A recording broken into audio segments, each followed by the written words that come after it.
Assalamualaikum anak solih-solihah. Masih semangat ya? Baik, kita lanjutkan pelajaran tematik dengan muatan bahasa Indonesia. Kali ini referensi buku IPS. Materi kita hari ini adalah hidup rukun. Sebelumnya kita awali dengan baca basmalah dulu. Bismillahirrahmanirrahim. Baiklah, tujuan pembelajaran pada hari ini yang pertama, menjelaskan arti hidup rukun. Yang kedua, menyebutkan contoh sikap hidup rukun dalam keluarga. Yang ketiga, mempraktekkan ungkapan terima kasih. Perhatikan gambar. Nah, ada gambar kakak dan adik sedang berbagi roti.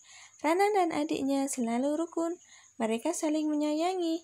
Rana dan adiknya selalu berbagi makanan. Rana berbagi makanan saat mereka sedang bersama. Mereka tidak pernah berebut makanan. Adik Rana mengucapkan terima kasih kepada Rana. Apakah kamu suka berbagi makanan dengan kakak atau adikmu? Saat menerima makanan dari kakak atau adikmu, apa yang harus kamu katakan? Ya, bisa dijawab sendiri ya.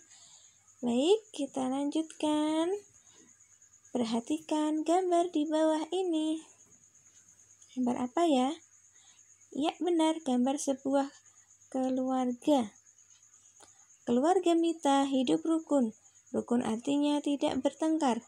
Rukun juga berarti saling menghormati dan saling menyayangi. Hidup rukun dilakukan di rumah. Kita juga harus hidup rukun di sekolah dan di masyarakat. Kita sebaiknya rukun dengan teman.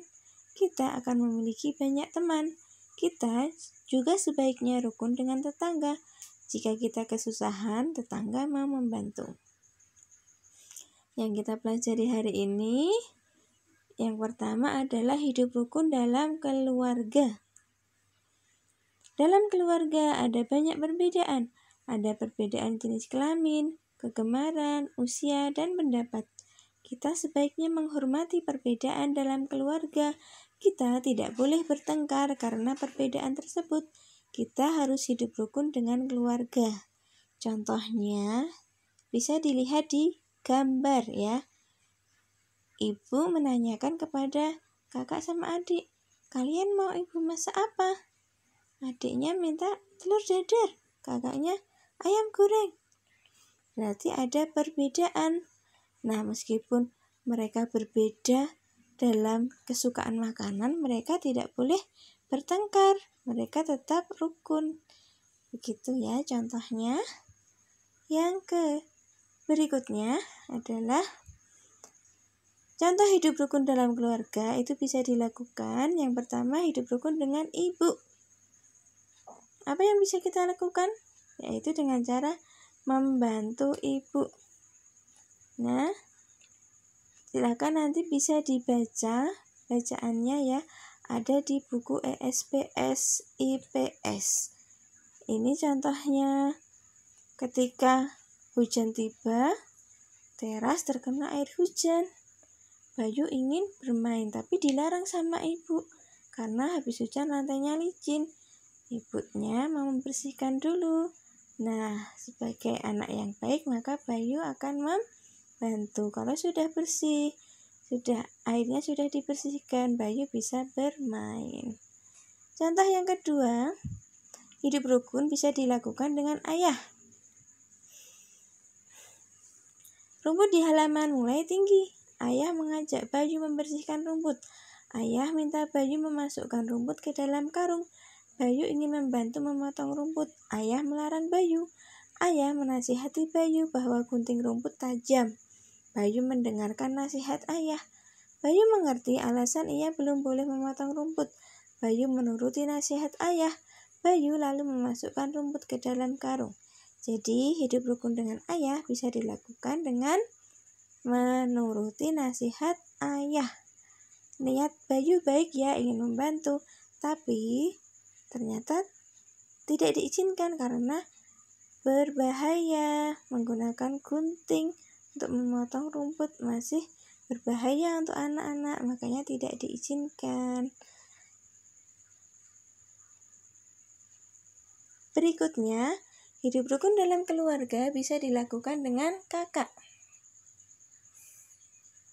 Kalau yang tadi berbagi makanan, nah ini bisa juga dengan saling meminjamkan buku, belajar bersama, membaca bersama kakak. Contoh hidup rukun dengan kakak.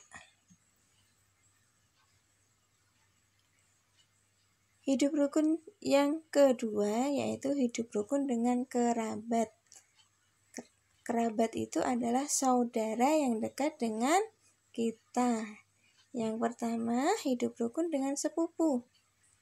Tahukah anak-anak siapa itu saudara sepupu? Iya, benar. Saudara sepupu itu adalah anak dari om atau tante, bule, pak de, bude. Nah, kita sebut saudara sepupu. Sepupu Bayu akan dihitan hari ini. Sepupu Bayu akan naik singsingan. Sisingan adalah budaya dari suku Sunda.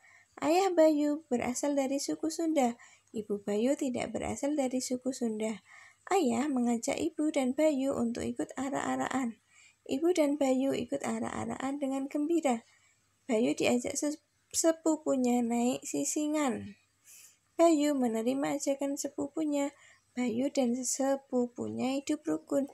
Jadi meskipun berbeda budaya ya, nah, tetap hidup rukun.